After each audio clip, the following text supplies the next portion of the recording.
दोस्तों नमस्कार। विराट, रोहित और बुमराह श्रीलंका के खिलाफ होने वाली सीरीज में पहले से ही नहीं थे, लेकिन अब एक खबर आई है हार्दिक पांड्या को लेकर। हार्दिक पांड्या भी अब वनडे सीरीज में नहीं जा रहे हैं। उन्होंने इसका कारण पर्सनल कारण बताया है, निजी कारण बताया है। और निजी कारण आप समझ सकते हैं कि उनकी जिंदगी में इस समय तूफान आया हुआ है।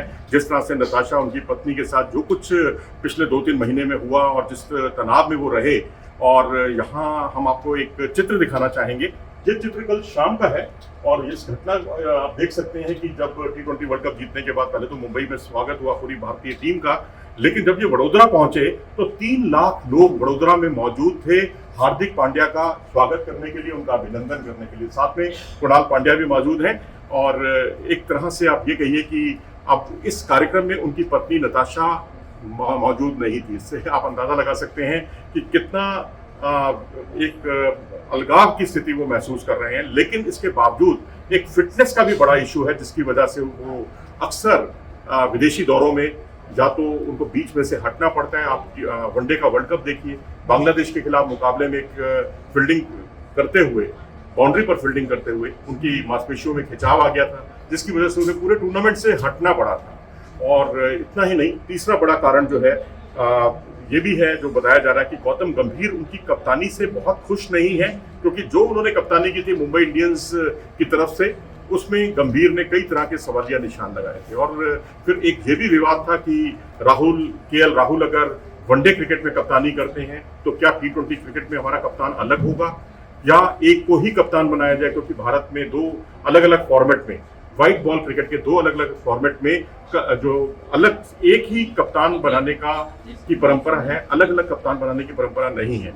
तो ऐसी स्थिति में अब थोड़ी सी स्थिति पेचीदा थी और कुछ लोग ये भी कह रहे हैं कि शायद यही एक बड़ी वजह है जिसकी वजह से वो इस टूर से हट गए हैं। यानी टूर से नहीं, वनडे क्रिकेट से हट गए हैं। T20 क्रिकेट में खेलेंगे तो आप T20 क्रिकेट में खेलेंगे तो जाहिर सी बात है कि कप्तानी क्या वो करेंगे, क्योंकि लंबे समय तक तो उन्होंने कप्तानी की है जब जब रोहित शर्मा उपलब्ध नहीं हुए हैं। लेकिन अब 2 अलग अलग फॉर्मेट में 2 अलग अलग कप्तान बनना, ये एक तरह के सवाल खड़े करता है। तो ऐसी स्थिति में एक सवाल ये भी है कि अगर ये नहीं तो फिर कौन? एक जाहिर सी बात है, शुभमन गिल एक विकल्प है जो वनडे और T20 दोनों में कप्तानी कर सकते हैं और अभी कप्तानी का कार्यभार संभाल के आए भी हैं जिम्बाब्वे दौरे से, जहां 4-1 से भारतीय टीम सीरीज जीतने में कामयाब रही। और उसके अलावा दूसरे दावेदार सूर्य कुमार यादव भी हैं। सूर्य कुमार यादव क्योंकि वनडे क्रिकेट में उनकी विशिष्ट पहचान अभी तक नहीं बन पाई, हालांकि मैचेस उन्होंने काफी खेले हैं, लेकिन क्या उनके साथ वो जाएंगे T20 क्रिकेट में? और फिर T20 क्रिकेट में जाएंगे तो जाहिर सी बात है कि अगर एक ही कप्तान बनाना है तो उनको वनडे का भी कप्तान बनाना पड़ेगा। और वनडे का जो फॉर्मेट है वो सूर्य कुमार यादव को बहुत रास आया नहीं है। और अब सवाल ये भी उठता है कि अगर केएल राहुल को ही दोनों फॉर्मेट का कप्तान बना दिया जाए तो क्या बुराई है?